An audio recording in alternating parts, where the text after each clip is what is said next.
Hello everyone. Je suis très heureux de voir des gens de partout au pays se joindre à nous. A big shout out to Deputy Prime Minister Freeland, an outstanding finance minister, and someone who gets what it's like to juggle kids and a career. Let me also recognize Alison Venditti for starting the Moms at Work group and for bringing us together today. This is an awesome opportunity to talk with moms and talk about the challenges we're facing. So I'm really looking forward to getting into it. But first, I want to talk about the CCB. When you have kids, you expect some curveballs, but you don't expect a global pandemic. So with the extra expenses of raising a family during this crisis, lots of parents needed more help. So on top of the regular amount, we're increasing the Canada Child Benefit for kids under 6. That means up to $1,200 in support this year extra per child under 6. Today, the first of these boosted payments will be going out. Que vous utilisiez votre chèque de l'ACE pour acheter une tablette pour l'école à la maison ou pour mettre des bons aliments sur la table, cet argent est là pour vous. But not only are you making sure bills get paid and helping your kids make sense of this crisis, you're also trying to juggle all of that with work. And for too many mothers, this year has meant the heartbreaking choice to leave a career. On ne doit pas laisser cette pandémie faire reculer les gains durement acquis par les mères. C'est pourquoi on fait des investissements historiques dans les services de garde d'enfants et d'apprentissage de petite enfance. We're building a Canada-wide early learning and childcare system. This plan will cut fees in half by the end of next year, and in 5 years, we'll reach an average of $10 a day care across the country. Helping parents balance work and family isn't just the right choice, it's the smart one. We're building a stronger economy for everyone. And that's something that I've had long conversations with and actually been really inspired by an extraordinary leader, an extraordinary thinker, an extraordinary finance minister, and an amazing human being, including an amazing mom, Chrystia Freeland, our Deputy Prime Minister, and also our finance minister, who's just awesome. So I'll turn it over to you, Chrystia. Okay, well, thank you very much, Prime Minister. That was so nice. And I just want to say to all of the parents, especially all of the mothers, and to all of the children, thank you so much for your resilience and for getting through this really tough year plus. And I hope you are hanging in there. I do really believe I know there is light at the end of the tunnel. I do want to say, especially to the mothers, I know that so many mothers across Canada have had to make some impossible, painful choices to keep their families going. And I am so sorry. And I want to say also to the children, you guys, this has been such a hard year for you. I know your teachers do a great job with virtual school, but virtual school is not as good as actual in-person school. And I know it's so hard not to see your friends. And I want to say to you guys, thank you also for hanging in there. For me and for the Prime Minister, we talked a little bit before this. What we're really excited about is hearing from all of you. You are the experts in your lives, and this is a chance for us to hear what you want us to do. But I do want to just start by assuring you that our government believes, our Prime Minister believes, I believe we need to put women and children and families at the heart of our policies, at the heart of our economic policies. We put them here on the cover of the budget just to be sure no one missed the message. Our view is we need to offer some immediate urgent support, throw everyone a lifesaver. And that's why, as the Prime Minister said, that top up to the Canada Child Benefit, that's what it's there for. And I know the problems are huge, but $1,200, that can help. And more than that for families with more kids. But we also really believe that systemic change and systemic action is necessary. It's necessary on a lot of fronts.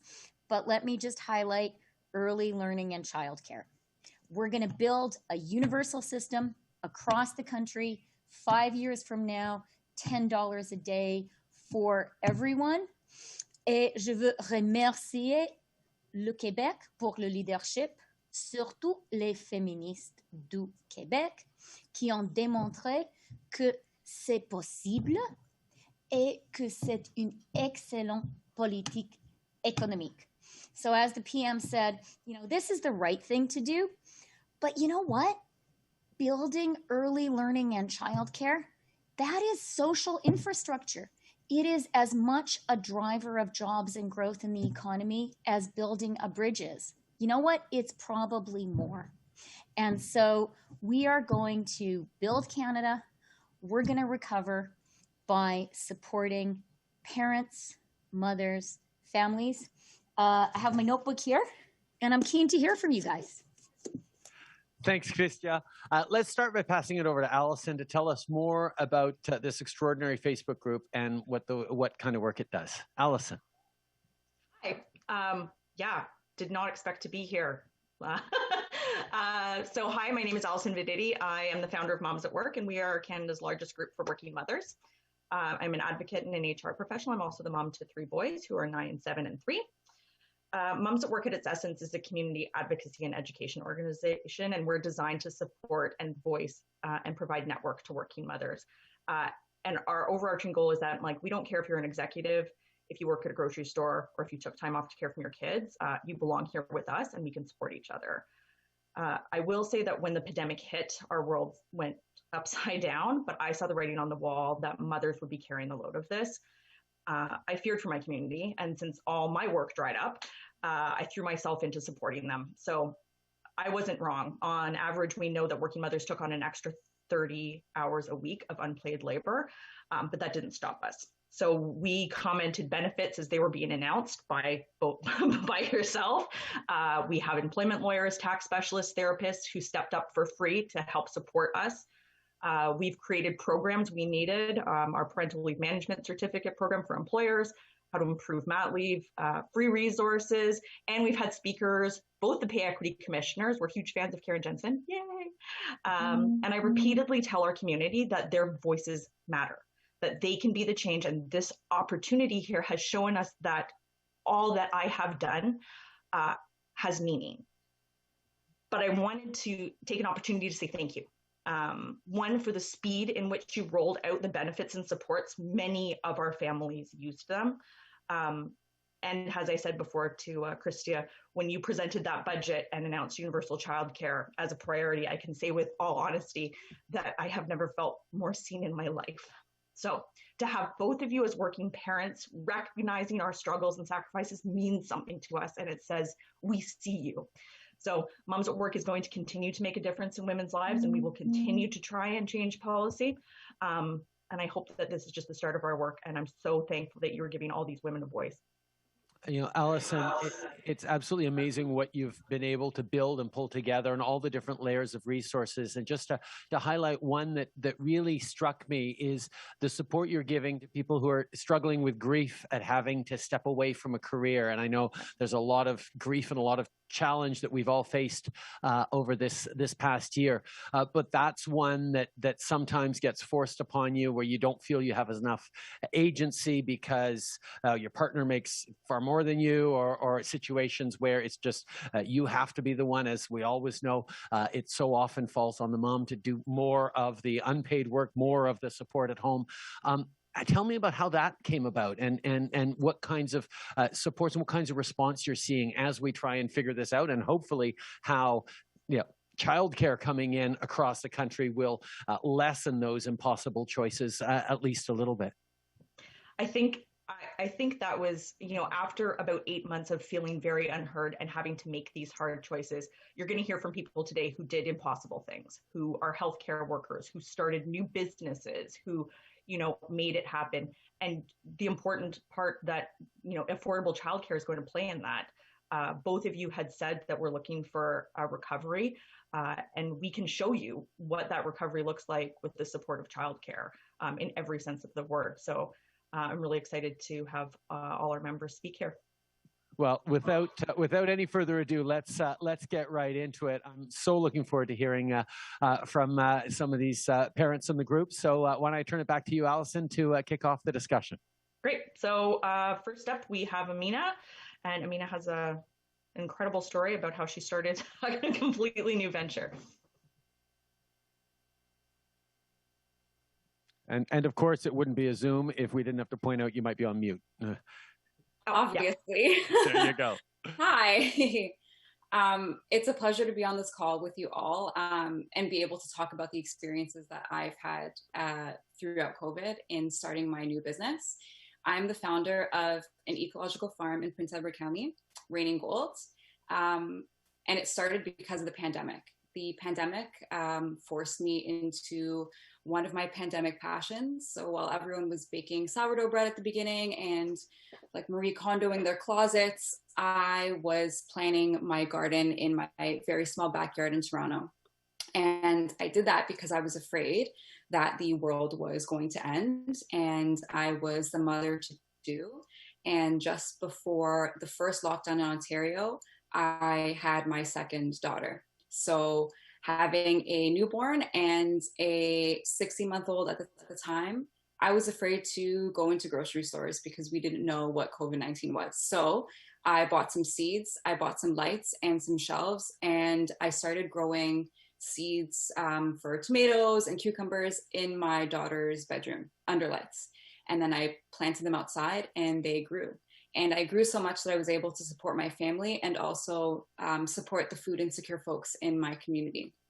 And honestly, out of necessity, I started Raining Gold. I started my ecological farm, and we moved our family from Toronto to Prince Edward County to start my dream. And as a single income family, without access to quality childcare, and quality childcare is the imperative word there, because having $10 a day childcare would be great. But if that comes at the cost of my racialized children not being able to be seen and heard and understood in a way that they need to be in their classrooms, then that's not quality childcare for me. So out of necessity, I started a business because it allowed me to see my child take her first steps and create food and jobs and opportunity for the people in my new community. So as many people watch Dragon's Den, like our Canadian show that we all love, and people say, I've been watching this for years and I've wanted to always be an entrepreneur. Honestly, I didn't. Like I didn't want to be my own boss. I did it because it was the only way that I could break this cycle and create generational wealth for my children and for the rest of the children in my family that came after them. An online business registering service in Canada saw an increase of 67% of business registrations compared to 2021. So 16,000 businesses between March 2020 and the end of January 2021 have started, which means that people are taking this opportunity of the pandemic and trying to create opportunity for themselves. 99% of my job is not glamorous, but I chose it because I can read a book to my daughter and work to amplify BIPOC voices in a very white, male-dominated industry like agriculture. I employ 2 full-time staff that was supported by the Canada Summer Jobs Grant. I had over 300 people apply to work on my farm, and many of them were parents. Because the Canada Summer Jobs Grant made it possible for me to hire staff, I was able to grow my business, and I was able to hire those who traditionally face systemic barriers. But it almost made it impossible for me to hire any of these parents because of the age parameters for the Canada Summer Jobs Grant, because it focuses on youth. I feel like one of the local and federal priorities that should be included in the Summer Jobs Grant, or a job grant in the future for entrepreneurs, should include making it accessible to be able to hire parents. I think that encouraging entrepreneurship for mothers is not only good for us, but is good for the economy. And that's a little bit about my story. Well, thank you, Amina. That is an amazing and an inspiring story. I think one of the, I mean, there's so many things I want to ask about. We're so limited in time, but this idea of entrepreneurship and women entrepreneurs is something that we've actually put hundreds of millions of dollars towards over the past years. And you've highlighted one of the reasons why it's such a powerful lever is that in general, and this is a generalization, but it is, you know, and so in many cases true, men start businesses to try and make money.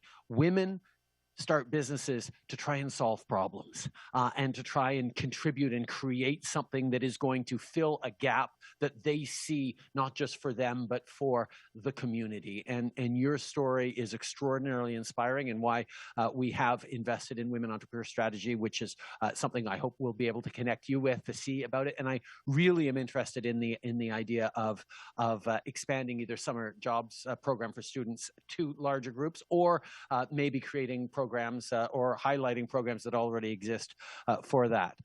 Chrystia, any perspectives? Yeah. Amina, so nice to meet you.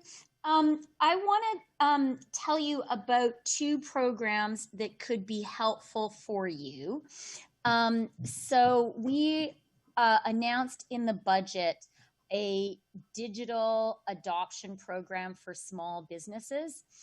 And that is going to provide a combination of grants, loans, and direct technical advice and support for small businesses to adopt digital technologies, but also invest in technology overall. And we also announced in the budget for small businesses an expansion of the ability to expense investments in the productivity of your own business. It's a use it or lose it. For the next 3 years, you can expense up to $1.5 million of investment in yourself. So it sounds like you're off to a fast and furious start. And I hope these two programs can help you do even more. On the quality aspect of childcare, I am thrilled that you mentioned it, because I 100, 1,000, 1,000,000% agree with you. Some people have said, why are you guys saying it's going to take 5 years to get to the $10 a day on average? And that's because we have to build a quality system. And that takes time and it takes money. We have to be sure that early learning childcare educators are well paid in this system. And we have to be sure that the children who are cared for have all of their needs met. You know, whether they are a racialized Canadian, a BIPOC child, whether they are a new Canadian, whether they are an Indigenous Canadian. So I totally agree with you, and I'm very glad you emphasized that. And then just the final thing I want to say is I grew up on a farm. By the time I was a kid, the farm was really a sort of, 3, 4, 5,000 acre grain and canola farm with a little bit of ranching. But my grandparents started off with what was called a market garden. And my dad and his friends were the laborers in this market garden. And they have told me they have never worked as hard in their lives as they did as young teenagers being market gardeners. So I want to say to you, your story is beautiful and inspiring, truly inspiring. But I know there is a huge, huge amount of grueling work involved. And I salute you for that. Thank you so much. Thanks, Chrystia. Thank you so much, Amina. Allison. Yeah, so up next is Carla Balabanowitz. Hello. I just want to sort of echo everybody that has talked so far in saying that I'm so very honored to be here and feel very lucky to have the opportunity to speak with both of you today. I guess my story is not so unique. I feel like a lot of people at the beginning of the pandemic were either losing their jobs due to various reasons or having to leave the workforce, especially moms, like Allison said, at high rates. I was one of the fortunate ones that was able to find a new job during the pandemic. And I have had an employer that's been quite understanding about my home life responsibilities. However, I'm immunocompromised, and therefore my kids have been home with me the entire time. At the time, I had a 2-year-old and a 6-year-old, a 5-year-old, sorry. And because I am the lower earner, my partner makes more than me. I was forced to start a new job, but also be the primary caregiver to my 2 children who are quite young and require a lot of attention. So I was in a position where I every day was a choice for me. Like, do I continue to work and be in the workforce, something that I've worked my entire life to be a part of, or do I stay home with my kids? And fortunately, this is not everybody's fortune, I was able to get part-time quality private daycare. And that's really my privilege. Like, I know that is not everybody can has that ability financially. And, which is why universal childcare is so important. But I think there's other systemic issues that are just as important, and that can sort of help mothers in the workplace. It's kind of, it's a bad joke. Like, everybody knows that when you get pregnant and you become a mother, you're actually forfeiting years of hard work. In a lot of cases, in a lot of workplaces, you go back to work and you're in a very different position than you were when you left. You have a gap that puts you way behind some of your colleagues and peers. And the way that people treat you is different. And I'm not saying this is every workplace. And, I'm sure there are great workplaces out there, but there's a problem. We have the pay gap is one thing, but the treatment of moms is another. And I think that one of the ways that we can sort of solve this is to legislate something like keep in touch days in the UK, where moms are, able to, during maternity leave, if they want to, stay connected with their workplace, get paid, and not have to forfeit or lose any of their EI benefits. I think that this would help so many women to, understand, to have so many opportunities that they would have missed while they were on maternity leave. For example, at one of my jobs, there was a merger while I was on maternity leave. And, I came back to a totally different workplace. Had I been connected to my employer and been able to follow along, I would have had opportunities that I didn't get to have. And I think that is, not my experience. This is a shared experience that a lot of women have. Recently, Moms at Work, Allison conducted a survey, and 95% of women who were polled didn't receive any formal support during their mat leave. And 40% of those women, or of women surveyed, considered quitting during the return to work process. That's jarring to me. And it shows that there's clearly an issue. And I think that legislating something like the Keep in Touch days would solve some of that. Thanks. Okay, I just want to say. Go ahead. Go ahead, Chrystia. Okay, thanks, PM. Carla, I just want to say thank you for talking about that. Thank you for talking about something that I think we often don't like to admit to ourselves, that taking maternity leave can be really scary. And, for working women who have put all this time into building their career, like, you know, practically that is scary to leave the office or wherever your job is for that amount of time. And I think we just don't like to talk about, not, I was going to say the fear, but it's not just a fear.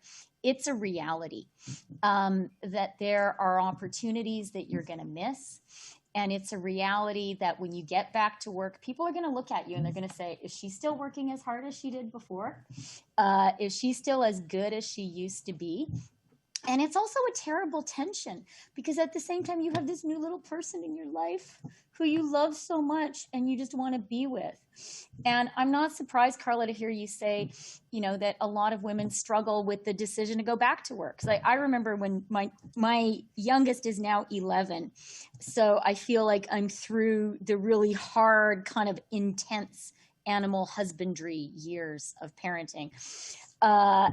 But, you know, when my children were small, there were so many moments when I just thought, like, can I do this? And am I being a bad mother to them? And it was really only thanks to my own mother, who retired and lived with me and took care of the children, that I was able to hang in there. And she was constantly saying to me, hang in there. They'll grow up and it'll be okay. So I, first of all, just want to say tremendous sympathy. And thank you for saying the thing that I think we don't talk about enough. And the Keep in Touch Days is a very good idea. I have made a note of it. We'll look into what they do in the UK. And I think this notion that, you know, we do need to recognize that, yes, it's important to have maternity leave. It's important for women parents to have the financial support to do it. But let's also try to find ways for that maternity leave not to be a tax on your career. So thank you. Now, and Carla, what I was going to say, but it follows right on what Chrystia has said, and she said far better than I could, but that idea of looking to other places and what they do and what works and how they've solved the same kinds of challenges, whether it's the Nordic examples or other places. And one of the things that I remember we were discussing a few years ago and we moved forward on was the use it or lose it second parent parental leave that would force, you know, in most cases, husbands to take 2 or 3 weeks of paternity leave so that, you know, there is a little more of the sharing. There's a little more understanding that whether you're hiring a young man or a young woman, there's going to be parental leave likely in their future, and it doesn't just tilt the scales. I know it's a small thing, but these are things that keep pushing us in the right direction, and it's a challenge that we all have to figure out how to try and solve in the best possible way, understanding that it's really hard to find the right balance, and I don't even know if balance is the right word for it. It's weighting of different things at different moments in a way that aligns for you, but certainly as not just as a government, but as an economy, we need to figure out how to make sure that the path you're able to take is the right one for you and your family, and quite frankly, for having the best community we possibly can. So thanks. Allison. Yeah. We're going to hop right on over to Chanel. Hello. Can you hear me? Beautiful. Hi. Thank you so much for the opportunity to be here. Prime Minister and Minister Freeland, this is an honor. My name is Chanel. I'm a mom of 3 beautiful girls, 7, 4, and 6 months. As a registered massage therapist over 15 years, 14 of those were spent in the downtown Toronto hotel industry, in spas, which got essentially destroyed overnight when COVID hit. And hospitality, spas, hairstyling are female-led businesses. It's an industry carried by women and moms. So I had no other option but really to pivot, use my knowledge as an RMT, as a coach, as a trainer, to really start helping other women during the pandemic with their health and with their energy. because there was really no other option for me. I wasn't going to be able to leave the home and go find work. And I had to be home for my girl to be on virtual school and to take care of my 4-year-old and to take care of a newborn and to take care of my family. You know, the having to take care of parents and family and ourselves and children, it fell on me, right? And it has fallen on all of us as well. I was one of the many women who were pregnant and gave birth during the pandemic. And already pregnancy can be scary. Labor and delivery can be scary. Those first few days, few weeks postpartum are hard, really physically hard, mentally hard. And with the added isolation of the pandemic, it's been very hard for a lot of women. Not being able to have the usual caregivers, the labor support, the postpartum team, your village, your doulas and physiotherapists with you has made it even harder. I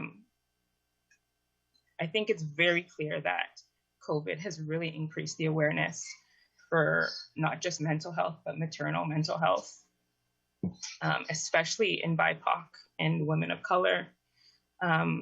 I know birth trauma occurs. I know postpartum anxiety and depression is really high in our populations, and even more so when we don't have a support person. Maternal mental health is not only about us, it's public health. It's about the children and the mother and our family and our aging parents. And the guidelines, I think, were confusing for a lot of us about pregnancy and labor and who we could have there, who we could have with us, and how they could continue to support us. So for me, it was having clear communication and guidelines regarding support for pregnant and birthing people. The financial support and the speed of it was incredibly helpful. But there definitely needs to be systemic change and awareness because it matters. It matters really deeply to so many. It's the difference between kind of coming out of that fog and being in it for much longer. Our village matters, and Moms at Work is a beautiful village, and it has helped so many of us. And I think over the last year, we really realized that that village has gotten smaller or altogether disappeared. And I just hope moving forward, we can get back to having our people with us, supporting us, and having more support for pregnant and maternal health, pregnancy, and postpartum. Charnel, I just want to say, first of all, you're smiling and beaming and clearly strong, but I really hope you're okay. And I'm so glad you've raised this issue because I think, you know, one of the real traumas of this COVID year has been the many, many women who, like you, have given birth in the COVID year. And, you know, I think giving birth, having a baby, it's the best thing ever. But I have a person really close to me in my life who gave birth to her second child also during the COVID year. And at one point she sent me, frankly, a profanity-laced email about how terrible everything was. And like, it's so hard. It's hard to give birth. It's hard to recover from it. I don't know how you would do it in lockdown. I just really don't. And I'm glad that this community exists to provide virtual support, but it's not the same as having your mother or your cousin or your sister or your friend come to your house and wash the dishes and cook food for you and your kids when you're recovering from giving birth. So first of all, thank you for your endurance and getting through it. And I do agree with you. We need to support new mothers a lot more than we do. If you have specific ideas, oh, hi. very interested in any specific kind of, you said systemic change. I agree with that, of what we should do. And I don't know if you want to introduce us all. This is Santana. She's 4. Hi, Santana. Hi, Santana. And my big girl is Layla. She's Hi. 7. Hi, Layla. How is online school going, Layla? Good, but I don't like it. Yeah. Layla, do you do like my 7-year-old does, which is set up all his Legos and toys beside the screen, so while they're singing songs, he has something to do? No. No, you're diligent and stays focused on class. You know what? That's the difference right there between girls and boys. I'm worried for my boys because even in a difficult time, girls are taking it so much seriously. But yeah.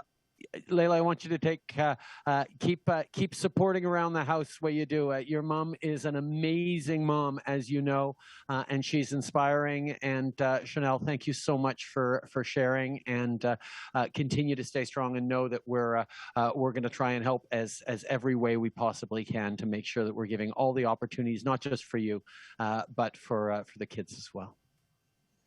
Okay. All right. Erica is. Are you ready, Erica? I'm ready.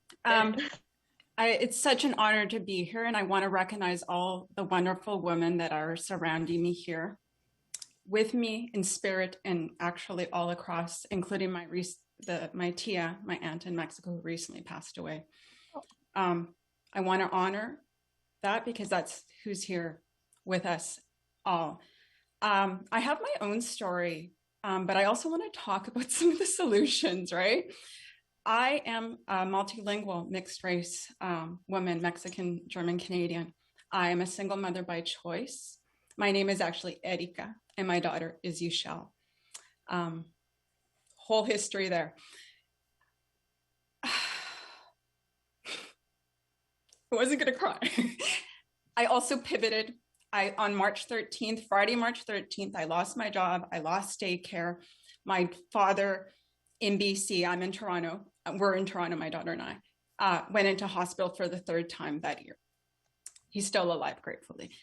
I pivoted. I've worked across. I lost my tech job. I lost another job I started. I did side consulting gigs. I started my own workshops. I did so many things.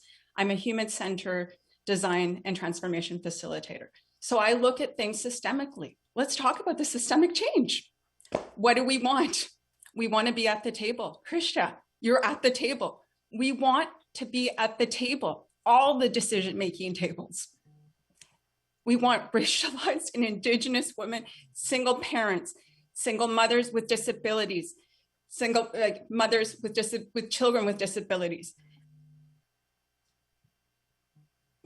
At all the decision-making tables, we want to see systemic change. There's concrete proposals. So this is wonderful to have this, right? We want to have these continued conversations. I know there's changes in government that are happening, right? I think we need to look at things differently. We need a continued systemic change, right? Flexibility, a modular approach in policy and program making. We don't want monolithic programs that are one size fits all. We need them to be agile and responsive. We've seen that government can do that. We know you can do it. We've seen it with the pandemic. So let's look back together at these decision-making tables that represent the diversity of all the people that reside on this land, right? And let's look back at what's been done well, what can be built on, where are the gaps, who's missing? I'll be honest, there's a lot of people still missing, right? Not all of us work from homes. Not all of us have, after mat leave, have jobs to go back to. We can't tap into TI after, mat leave is done if we're a single parent who doesn't have a job to go back to, or, don't have a partner, right? There's so many things, right? But we are the experts. All of us here and all of us surrounding us, like, this, Chrystia, you know this, right? We are the experts. We are there, but we want to see that systemic change continually happen in government, and we support it. Or we want to sit there and co-design this inclusive system so that everyone can move forward strongly. I want my daughter to look at me. And she does. She wanted to be here, but I was like, no. Aww. I know, she's a daycare. childcare, right? I worked with her by my side for over 7 months. So much Peppa.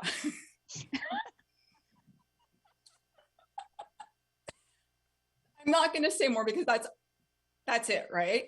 It's really, we need the systemic change. And I'm not just speaking to government. I think it's to the employers. I think government needs to use all the policy levers available. Where can we legislate so that flexibility is embedded into the work environment, the entrepreneurial environment?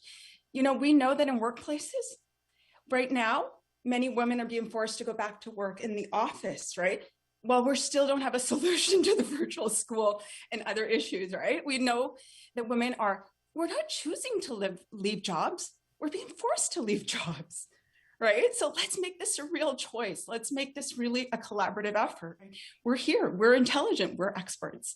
And I'd like to see all of us at the decision-making tables. That's it. I mean, I could go on, but thank you. I'm honored. Thank you, Erica. Thank you, Erika. And I think I just wanted, no one's mentioned it, but I know for when we finally realized that maternity leave requirement dropped down to 120 hours, that was significant for people. That was significant. And people didn't know, and moms at work spent a lot of time telling people because so many people lost their jobs and were so afraid they wouldn't get EI. That change meant something to us. So thank you for doing that so quickly. Well, I'll actually point out that was something that our caucus weren't they, Chrystia? They were just on all the time, having heard from members in their community who were really worried about it. I can think of half a dozen folks who pestered us every week at caucus meetings to make sure that we solve for that. And I know that was something that was really important, and that was one of the reasons we were able to be so responsive is listening to communities, but there's so much more to do. I'm going to jump because we've got a couple of people left. We've taken a long time, but Rachel, you're up. Good morning. Thank you so much for hosting this event. I had a lot of things that I wanted to say, but I have to confess that just hearing Chrystia and Prime Minister talking about how you get it, like you've said so many of the things that matter to us already. But I will share my story, and I have a couple of questions that I'd like to ask you. So I think the beginning of the pandemic, my story is very similar to many moms in Canada. I was freelancing as a healthcare consultant. Half my work completely came to a screeching halt. The other work I was trying to keep going, but my children were 1 and 4 at the time, and it just was not possible for us to maintain everybody's mental and physical health, and for me to try and do anything else other than look after them. And of course, my husband had a more stable income situation, so it was me who took the time off.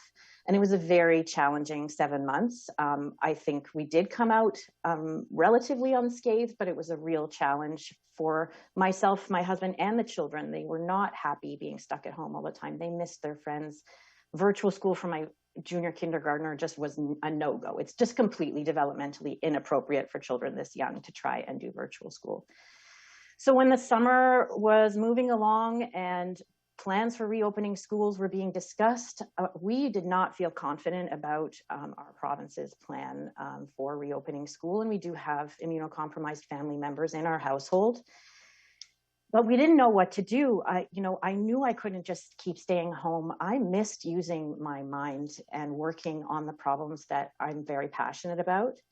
And I want to tell you a story of privilege and success of what happens when you invest in women and in childcare. So we are very fortunate that we have supportive extended family. So our parents paid for our children to go to daycare together. We chose a small, amazing daycare community that could take both of them for the year. And it was explicitly an investment in me and my career so I could catch my breath, decide what to do next, and go out and get it. And that's exactly what happened. So 6 weeks ago, I started working at a new pan-Canadian health organization doing what I care most deeply about, which is patient safety. So I'm working in this amazingly flexible environment that supports mothers. has pay equity, adapts to childcare challenges, and I am doing the work that I care most about, that matters to society, and I'm paying taxes again. And that's all because my family invested in my career. And so I've been really thrilled since the budget announcement that universal childcare is back on the table again. But I have to confess, I'm worried. How do we actually make this truly happen this time?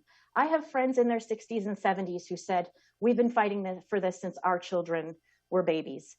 When is this really going to happen? And in particular, my concern is, given that this is funding that is handed over to the provincial governments, what can we do to ensure that that infrastructure is truly built, that it's not just some check that goes in people's pockets once a year that covers a fraction of the actual daycare costs, but that we end up with enough daycare spaces for everyone who needs them, so that it's not just the privileged, let's be honest, white, wealthy families who can afford to invest in women's careers. And Chrystia, you already talked about ensuring that the staff are paid appropriately. So what can the federal government do to ensure that there's accountability to implement this incredible and critical infrastructure? You get it, but how do we make it actually happen?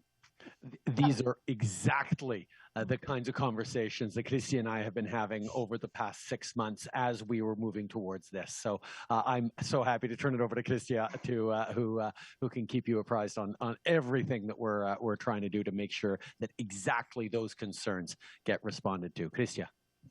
Thank you, Prime Minister. And Rachel, I want to start by saying, could you please say to your parents that I said to you today, they are fantastic parents. And I am grateful to them for believing in you and investing in you. That I think a lot of us have been struggling to hold back tears, but I struggled to hold back tears at that moment. And your story is such a perfect one, because things worked because you have great parents, and you have great parents who have a little bit of money they can share with you. And Canada mustn't be a place where the only mothers who can succeed are the ones who have affluent parents. That is not okay. And so I can't think of a better story to make the point that we need a universal, high quality, accessible early learning and childcare across the country for $10 a day. I do want to say to you, though, like, you are right to say it's going to be hard to actually build it. The Royal Commission on the Status of Women recommended to the federal government to urgently begin building a system of universal, affordable daycare across the country 50 years ago. I was 2 years old. My mother and her pals, they sort of started having consciousness raising groups, which I still remember, saying, let's get this done. Okay, I am now 52 and I have a 20-year-old. So that is not good. What is different this time? Number one, the federal government has put a lot of money on the table.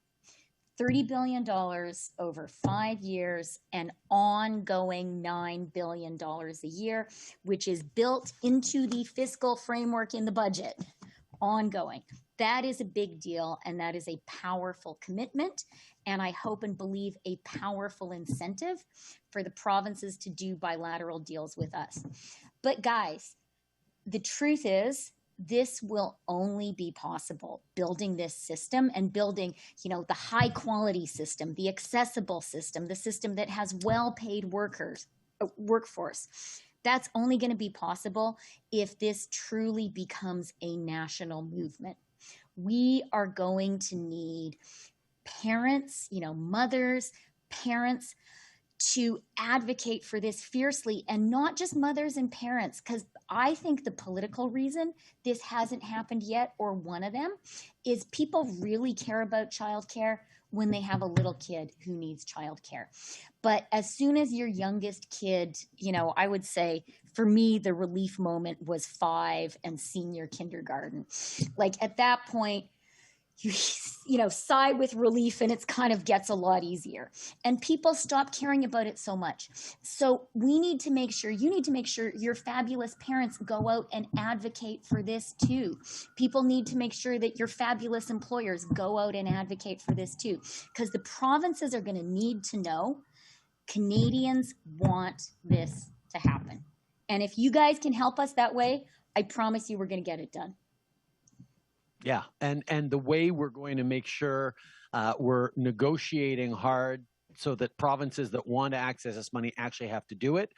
They can just sit back and say, no, we don't want to do it. But they need to get pressure internally from their own citizens who are saying, well, why are you not doing it? Why are some provinces, because some are really excited about moving forward in really strong partnerships with all those, you know, top level criteria that we're talking about. So why should some people in some parts of the country have it and not? The other thing that has changed is I think the business community understood through this pandemic the cost of not having affordable universal child care that is high quality for their own workforce or their own productivity.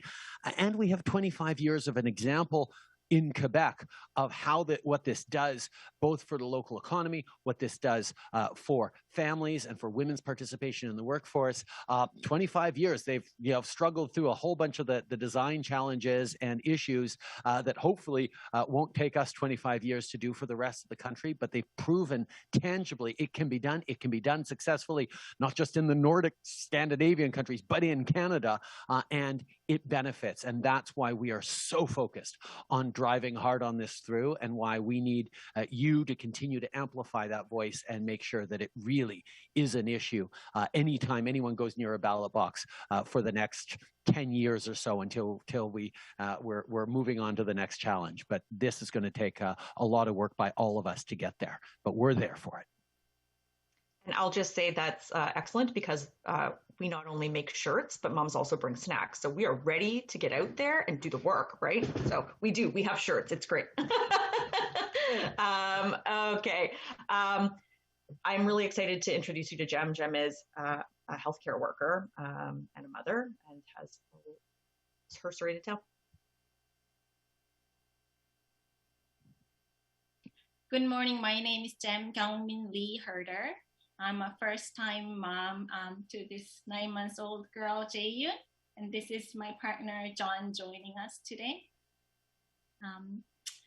So I want to really echo what I've heard from other members today, but I realized when I got pregnant that motherhood really started when I was pregnant, not when I gave birth to my child. And unfortunately, the systemic discrimination towards mothers, I think that starts also when you are pregnant, because I've met so many mothers who are so hesitant to talk about the fact that they're pregnant with their employers, and they even when they want to go back, there isn't any structure really in place for them to know how things are going to be, and they feel very vulnerable about this all. So circling back to when I was pregnant, as you know, I had many dreams as first-time mother about what I wanted to do during my pregnancy and mat leave, and none of those dreams could come true because of COVID. And through that whole time, one of the key people that really was there for us was our midwife, Kinneret. And also through this whole process, I started seeing also the inequity in the healthcare system for women, and how my midwife was available for my call any time of the day, 24/7, but then there's that gender pay gap there. And they have been pushing it for so many years. I started seeing these sort of issues as I was experiencing the healthcare system. And also working in healthcare, it was very, very stressful times I felt like I was in a war in the military force, seeing the changes all the time, and us having to step up to do new things, pivot things, and also care for our existing patients' needs while our team was working to fight with COVID. And as a social worker who understands what inequity means, and especially in these really difficult times, seeing what's happening with our long-term care and isolated seniors, and all the homelessness that was getting worse, and also just seeing anti-Black racism and anti-Asian racism rising, those things just really grieved me deeply. So I was sitting at home with my newborn baby, just feeling this whole weight of this world and not being able to go out there and trying to help someone like I could as a social worker and in my regular job. And then I started thinking about all those mothers who I've helped over the years that had the privilege of helping. And there are so many newcomer mothers, for example, that experience domestic violence. And during this COVID time also, there is a rise in domestic violence. And as I was thinking about this talk, I just remembered how there was at one time the conditional permanent residency. And I worked with these women who were scared, who were abused and violated, but they were scared to leave that situation because that meant that they had to lose their residency. And they, even though they met with the legal aid lawyers, even though they called me whispering, being scared, they just couldn't leave the situation. And I just remembered how that policy was overturned and how much impact that amazing impact that would have made to so many people. And then I started feeling more hopeful about how these policies, new policies that are being rolled out and legislations can really make impact and change in this dire times too, with a lot of equity issues. And I just also wanted to mention that this time we all know that we realize the value of our essential and frontline workers. And I'm so thankful and excited for the universal childcare coming out. But a lot of these workers, they are working in shifts. They're working on the weekends. And our traditional 9 to 5, the healthcare system isn't going, the healthcare system isn't going to help with that. So I think, as many people have mentioned already, that we need to really have a lot of different people, diverse people on the table to make the system that really truly works for everyone's need. And also, as my 12 months leave is almost ending, I think about how what it would mean for me if I were to take 18 months leave and COVID things gets better. Would I be able to do more normal things, more mom and baby visits? And would I be able to go visit my family in Korea and then introduce my daughter to them? They haven't met her. But it's not just about extending the 6 months. I'm so happy that we have that available recently to us. But when there's no extra financial help there, it's really difficult to make those decisions. So it's really, that's the extra 6 months decision also can be also only made by the privileged few. And so I would like to see that financial support getting bigger there. And I really want to also say that the current 120 hours requirement for the EI, Met Leave EI, I believe it's ending at the moment in September, but I think that something like that should be continuing because we are not out of the pandemic yet. And there, as you've heard, there are so many mothers and so many women that have lost their jobs and that are in precarious situations that would really benefit from that 120 hours continuing beyond the September deadline that we have right now. So those are some of the things that I started thinking about as I'm experiencing this new reality as a mother.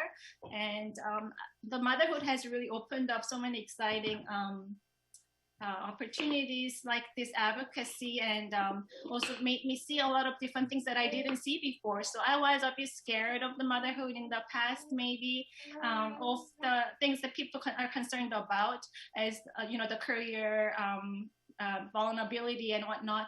But I also believe that it's also opened up a lot more opportunities for me to be advocating for the right things in this country, and that would make me proud to be the mother to this little girl that's going to grow up to be like Chrystia, as she had her strong mother that raised her the way she is. Okay, well, I can't resist just quickly saying, first of all, Jem and John, thank you for letting us hang out a little bit with Jae-yoon. She looks amazing. I would love to play with her right now. And she made me want to eat a cucumber. And I am sure, Jem, that your family in Korea will be so delighted to meet this person who is wonderful and charismatic at 9 months old over Zoom. You've said so many things. I've taken notes, so much for us to work on. But I would just underscore maybe one thing, which is your point about new Canadian women and their vulnerability. And, there are so many things we need to fix. Canada is great, but we need to make it even better. One thing we need to be really sure we don't do is have laws and systems in place that actually encourage people to get abused. And so thank you very much for pointing that out. That should be the first and easiest thing to fix, and we really need to turn our attention to that. But just thank you very much. It's very nice to meet you. Thank you. And I just want to add one quick thing. I also wanted to mention that the grandparents are really the backbones of our societies too. And I think also helping the grandparents to be able to immigrate and take care of their children in many cultures, that's an important part of it. And I think that would really also help with our society's safety net for our families and children. I hear you and I agree. Allison. I'm going to jump in because we have two people and not very much time. So I'm going to give Shafina and Colette a quick minute. And I know we have to wrap up here. So Shafina, do you want to just jump in and say something quick about the things you're going to talk about? Where'd you go? Quick, but not too quick. Not too quick. I do want Not to too hear you quick. guys. Yeah. No, that's... Yeah. Thank you so much for the opportunity, for letting us moms at work have a voice here. My story is a little bit different, where I actually decided to become a stay-at-home mom 2 years ago. I have a daughter who's 6 and a son who's 4 years old, and having a family where two parents are working full-time and having young children, it's extreme.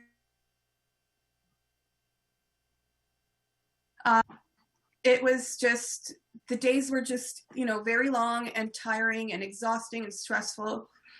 So at that time, my husband and I made the decision that, I would stay at home and he would be at work. And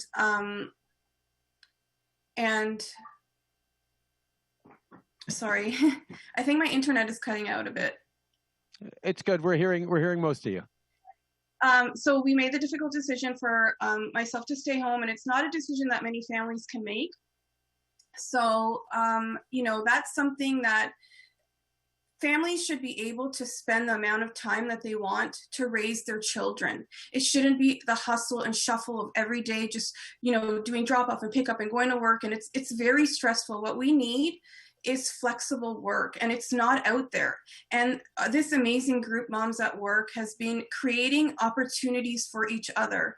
Moms have been creating opportunities for each other in this group for job sharing, flexible work, and well-paid part-time positions, which is what we really need to have a balance.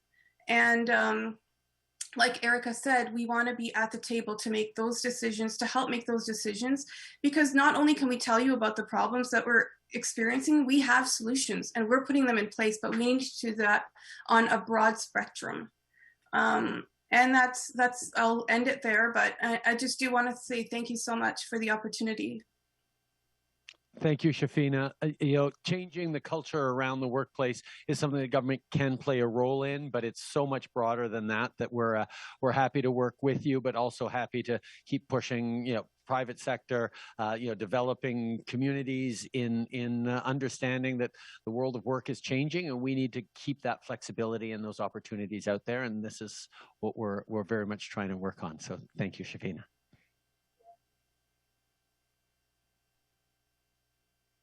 Sorry, I got to unmute myself. Yeah.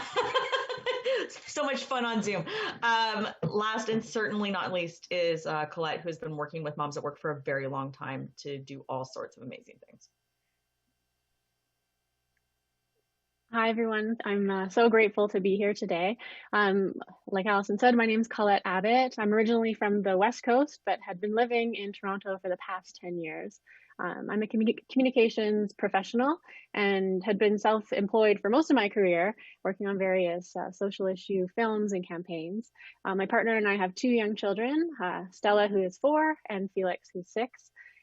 Before COVID hit, my career was just starting to regain some momentum after taking 2 maternity leaves, and I was hoping to make the transition from part-time contract work into a more permanent full-time role.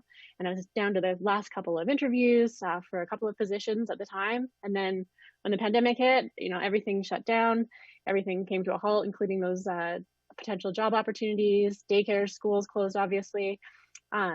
The contract work that I did have dried up, and instead of continuing to look for work at the time, my partner and I made the decision that I would stay home and focus on the kids.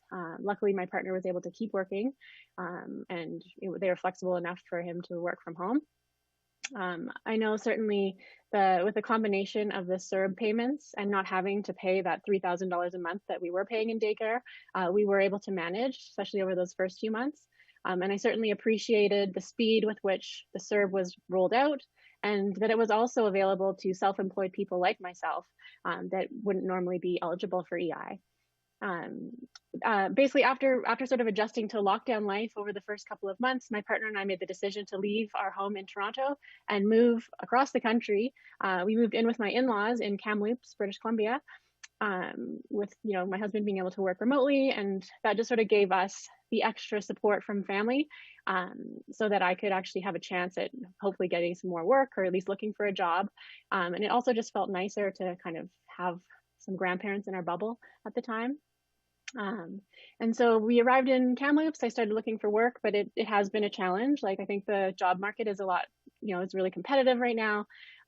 I also was looking for, flexible opportunities, part-time opportunities. Gratefully, Allison actually offered me some part-time work. So I've been helping her and Moms at Work doing like media relations and some advocacy work and event planning. So that has been super great. And obviously Allison understands like the challenges of being a working mom. So that just has made life so much easier. And I guess maybe one other thing that we've benefited from, the increased CCB definitely helped with paying for the daycare costs. I was lucky enough to get a daycare spot for my 3-year-old when we moved to Kamloops. And because I wasn't working, like it just kind of made that a little bit easier. And yeah, I guess in terms of recommendations and whatnot, I'd sort of echo what some of the other moms have said here today. I think that any childcare program that is rolled out, I guess I just would like to see that there is flexibility, that it does consider the sort of different needs. Like not everyone is that sort of 9-to-5 worker, that it considers before and after school care needs, summer camps and shift work. And then also prioritizes and considers single parents and other working situations. And because we're all sort of really busy working parents, and I would really want to see that any programs are just really easy to understand and navigate. I know Moms at Work spent a lot of time sort of translating, creating cheat sheets. Like people were amazing, like some of the HR and the employment lawyers were putting together Google Docs to kind of help everyone navigate like what we're eligible for, when do we apply. People were reminding the group of like when to apply for the next round of CERB and whatnot. So that was really, really helpful. And maybe lastly is just, I just hope that conversations like this are just the beginning. And I'd really like to see people with lived experiences and diverse representation really being at the policy and decision-making, being a part of the policy and decision-making process. But yeah, just thank you so much for letting us speak. And it's been such an honor.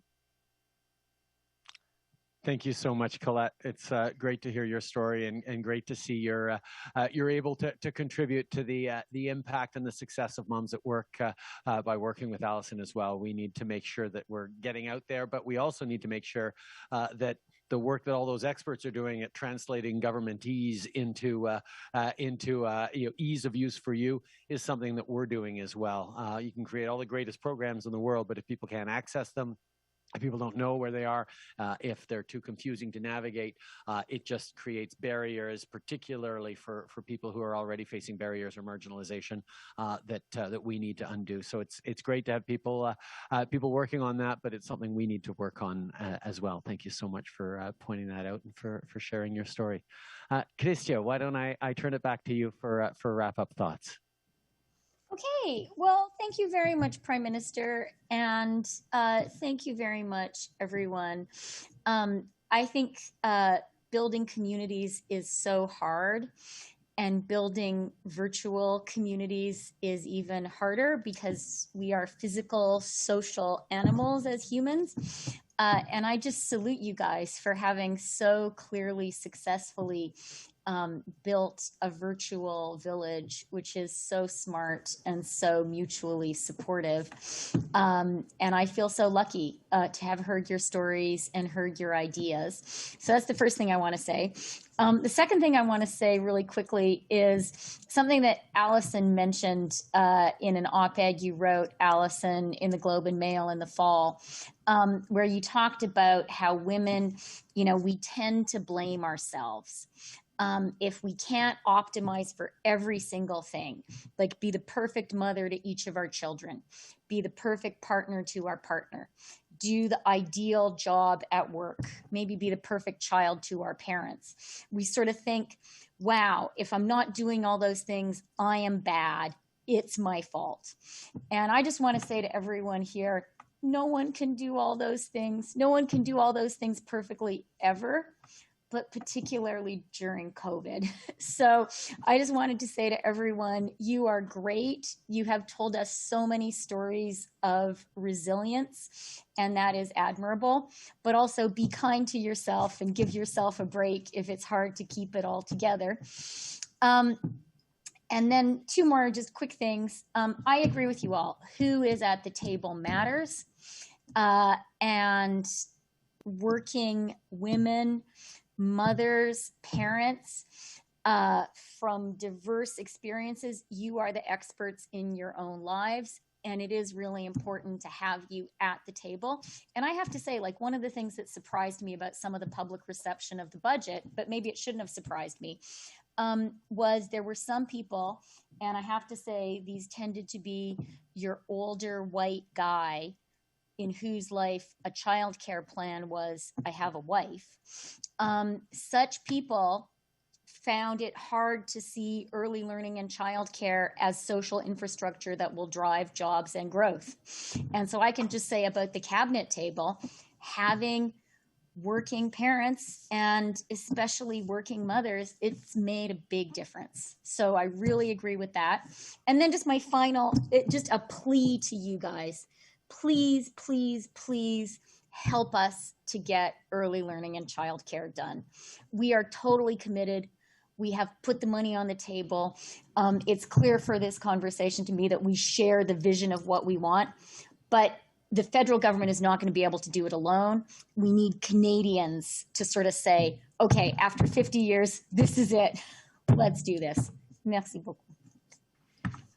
Thanks, Chrystia. I think you all are able to see why I feel just so unbelievably blessed to have a Deputy Prime Minister and Finance Minister who gets it so deeply. I think Canada is amazingly lucky to be able to have you, Chrystia, among us. And I'll tell you, those conversations, what were they now, 6-7 years ago, when I was pleading with you to come back from New York to maybe run in a by-election if you could win the nomination, and then sit in the backbench of the 35 seats in the House that we were, the determination and the strength and the gut-wrenching decision about displacing your family and taking on a huge risk, it came down to your commitment to wanting to make a difference, wanting to serve your country and see things move forward. And that is the thing that I hear not just from you, but from all of you on this Zoom and all of you that I get to talk to across the country, unfortunately more virtually than in person these days.